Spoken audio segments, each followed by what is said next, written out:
बिस्मिल्लाहिर्रहमानिर्रहीम। अस्सलामुअलैकुम दोस्तों, जुहान किचन गार्डन में अमजद अली हाज़िर खिदमत है। घर पर गमलों में बाल्टियों में लगाए गए पौधे की केयर कैसे करनी है, उनको पानी कैसे और कब लगाएं, खाद कौन सी और कब देनी है। अगर आपके पास यानी काऊ डंग या गोबर की खाद मौजूद है तो वो पौधों में कैसे इस्तेमाल करनी है। अगर आपके पास कोई भी ऑर्गेनिक खाद मौजूद नहीं है तो फिर पौधों को खाद कैसे दे सकते हैं जिससे पौधों की ग्रोथ भी अच्छी हो और फल भी ज़्यादा लगे।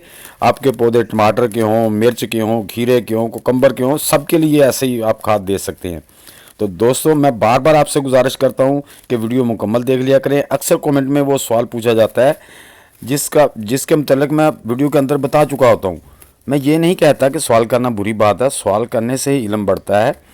मज़ा तब है जब आप वीडियो समझकर कुछ आगे के सवाल करें। उम्मीद करता हूँ आप बात को समझ गए होंगे। प्रोसेस शुरू करते हैं। सबसे पहली बात दोस्तों कि आपके जितने भी पौधे हैं, टमाटर के हैं या किसी चीज़ के भी हैं, उनके जो नीचे वाले पत्ते होते हैं ना, वो हार्ड हो जाते हैं। उनको आपने उतारते रहना है, लेकिन उतार कर उसको फेंकना नहीं। वो भी मैं आगे चलकर आपको बताता हूँ कि उनको इस्तेमाल कैसे करना है। तो आप ये मेरे पौधों पे देखेंगे माशाल्लाह फ्रूट कितना है।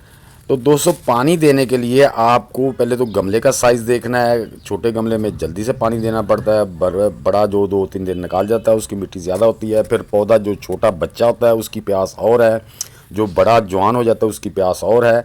तो जब फ्रूट पे आते हैं तो पौधों की प्यास और बढ़ जाती है।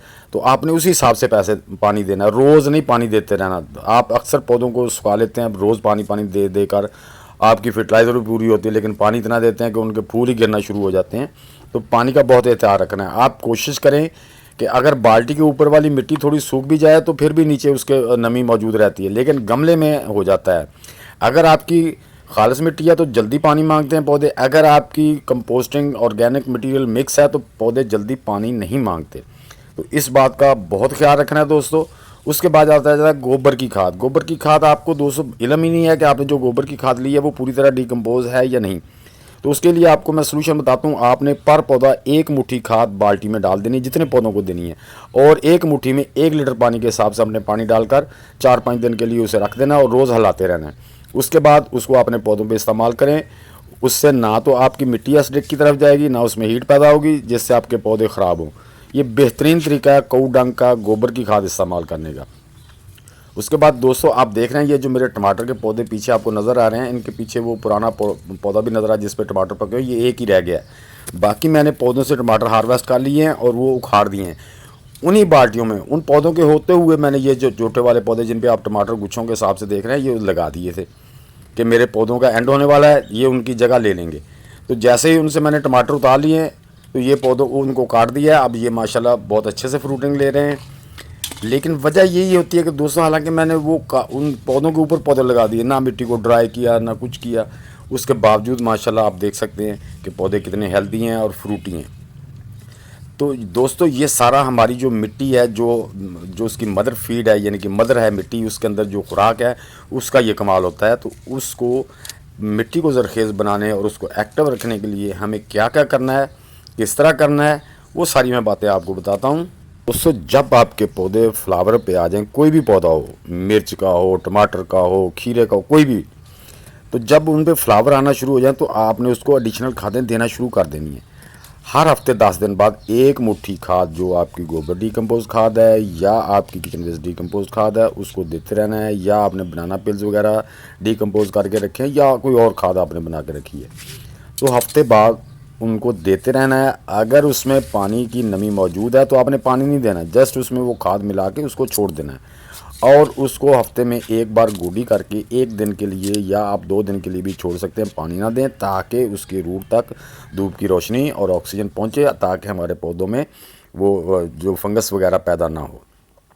फंगस पैदा होती है ज़्यादा पानी की वजह से, उसके रूट को ऑक्सीजन नहीं पहुंचती और जड़ें गलना शुरू हो जाती हैं, कोई फंगस नहीं होती।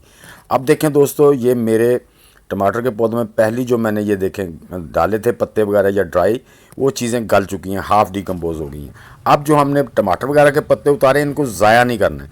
अब इनको मैं ब्रीक ब्रीक काट लूँगा, काट के इनका भी इस्तेमाल करूँगा। और एक और खाद जो पौधों पर फ्रूट लाने के लिए बहुत बेहतरीन है, अगर आपके पास ये खादें गली हुई या तैयारशुदा खादें नहीं पड़ी तो आप इस तरह भी अपने पौधों को फर्टिलाइज़ कर सकते हैं। ख़ासकर जो न्यू गार्डनर है वो बिल्कुल भी परेशान ना हो। इनसे ना तो आपके पौधों में कोई फंगस लगेगी, ना आपके पौधों में कोई सुंडियाँ पैदा होंगी। लेकिन उसमें ये होता है कि कुछ फ्रूट ऐसे ना डाल दें जो यानी गलने के दौरान सुंडियाँ पैदा होती हैं। आप उनको जो भी छिलके लेने हैं उनको बारीक काट के ज़रा थोड़ा ड्राई कर लिया करें, फिर आपके पौधों में कोई भी ऐसी चीज़ पैदा नहीं होगी।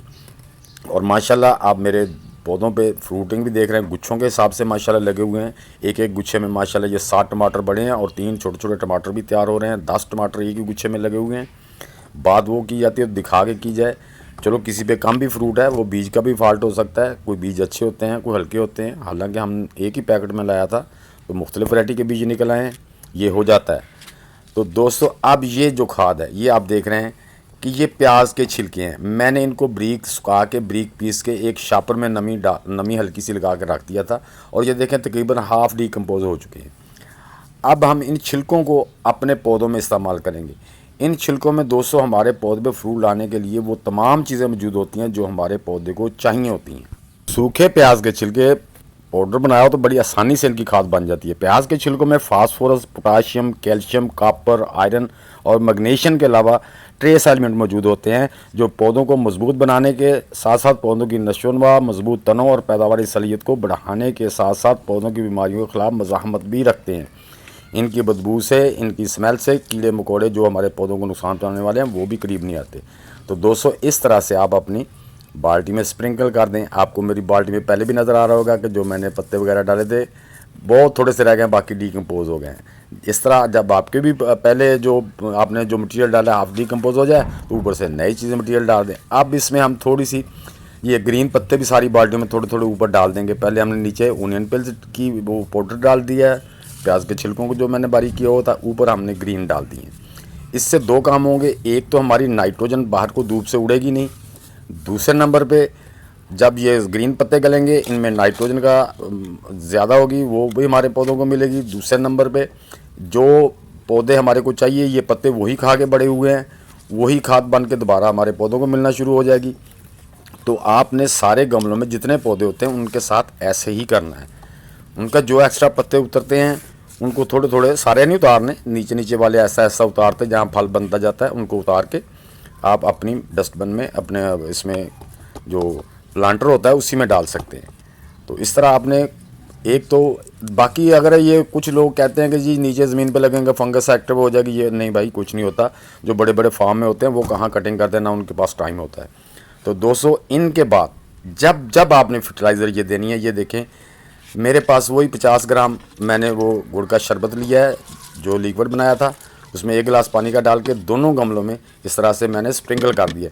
इससे क्या होता है कि दोस्तों जो बैक्टीरिया, बेनिफिशियल बैक्टीरिया जो हमारी ऑर्गेनिक खाद बनाने का काम करता है, वो मीठी चीज़ ये गुड़ के शरबत को पसंद करता है, तो वो और एक्टिव हो जाता है। एक्टिव होता है तो उसे ऊपर आता है तो वो और भी खुराक मिलती है, तो वो उसे सारी खुराक का प्रोसेस शुरू हो जाता है, जिससे वो जल्दी से आपकी खाद को जो है ना वो जो मटेरियल डाला है उसको बड़ी जल्दी से डिकम्पोज करने में मदद करता है और आपकी खाद मिलकर आपकी मिट्टी में शामिल होकर जब आप पानी देते हैं तो जड़ों के ज़रिए पौधा लेना शुरू कर देता है।